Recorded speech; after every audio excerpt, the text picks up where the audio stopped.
You might not know it from watching the mainstream media, particularly in the United States, but Colombia has been in a power struggle for the last month and a half that has left thousands injured and at least 50 killed in the streets.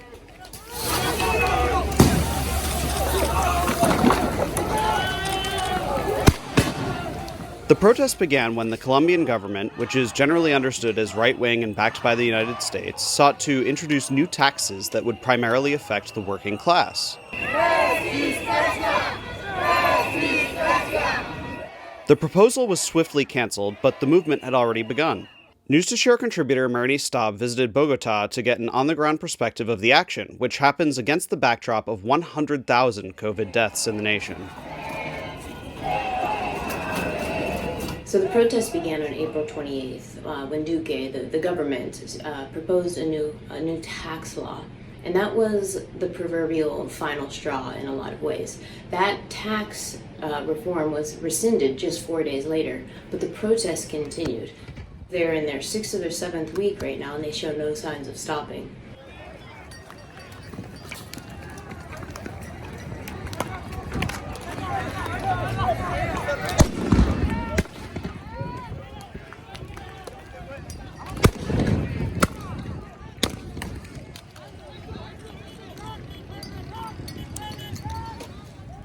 What do protesters want? What are the demands? What would you say? It started because a tax reform that government want to tax all the food for the first necessity, like oil, rice, all the food that the people uses day by day.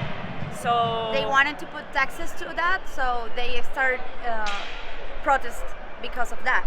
But after that, they actually want to impeach the president, and because the people is really tired and pissed off for the government because there are a lot of war conflict here in Colombia. For example, there are really many cases about killed social leaders, and also there are a lot of conflict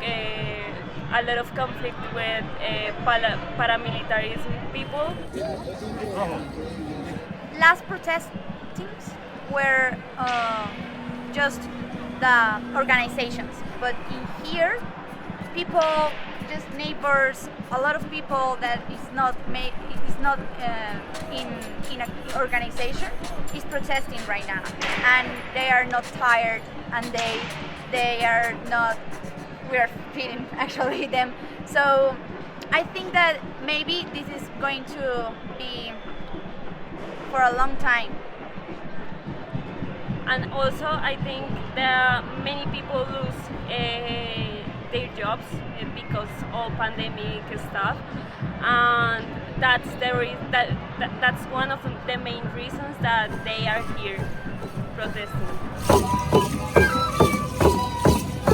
In this moment, after this tax law, is the first time that I see this.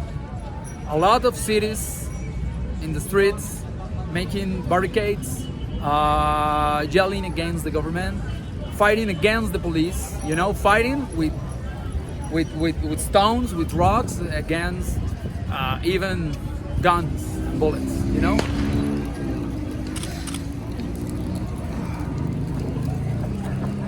I think this is the moment that when the protest, the demonstrations turns to a popular rebellion, I think this is a revolution.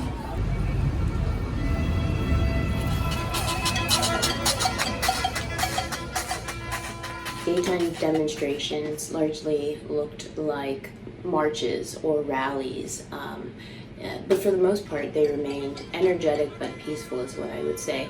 Daytime protests, you saw families, you saw people of all ages, and it was a showing of how many people from how many different backgrounds were out on the street demanding change, demanding a better future for their children. Protests at night became much more violent than anything that I saw during the daytime.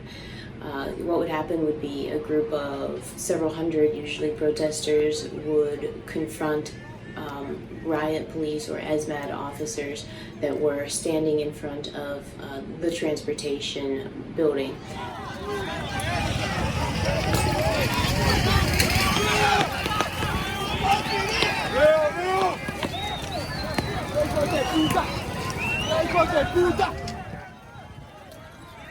Rocks would be thrown, bottles would be thrown. The goal, I believe, of the protesters was to provoke a response from the officers. Officers would respond to these rocks and water bottles being thrown with what most would call disproportionate and indiscriminate retaliation.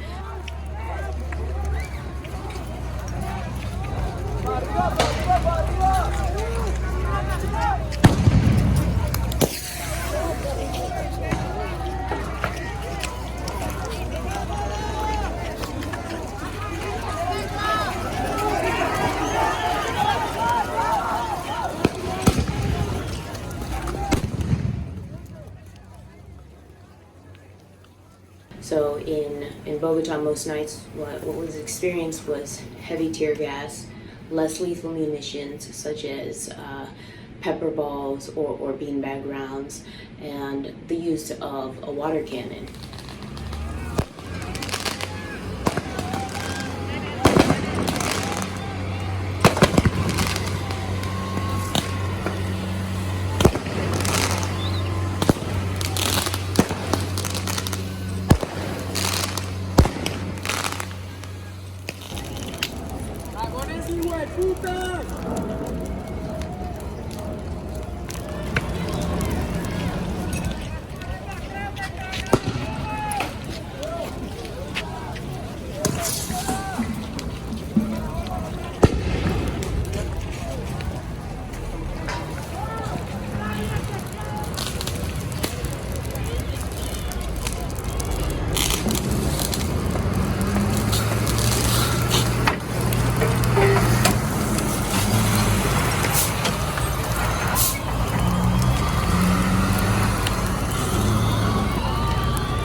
Colombia looks outside as a normal country, but we live in a kind of dictatorship, in a really poor country, you know? And the people are tired.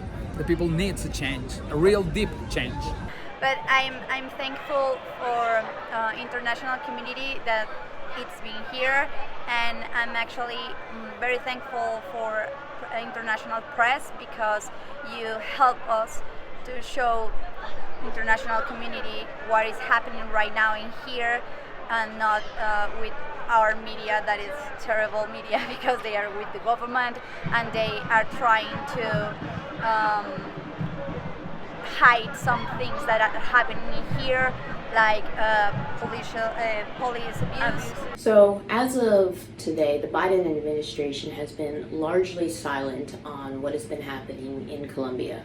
Colombia is a longtime strategic partner for the United States in Latin America. It is also the single largest recipient of U.S. military aid. Think of it similar to Israel in the Middle East. Colombia is the equivalent in Latin America. With that being said, there is mounting pressure internationally as well as for Congress for President Biden to take a strong stance against what are being called gross human rights violations. 55 members of Congress recently signed a letter to the president asking that he take action.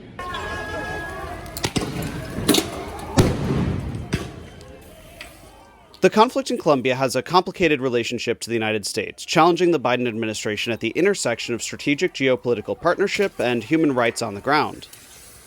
The tax law that sparked the fighting may have been canceled, but the movement continues. Ford Fisher, News to Share, with video from Maranie Staab for Activism Uncensored, a collaboration with TK News.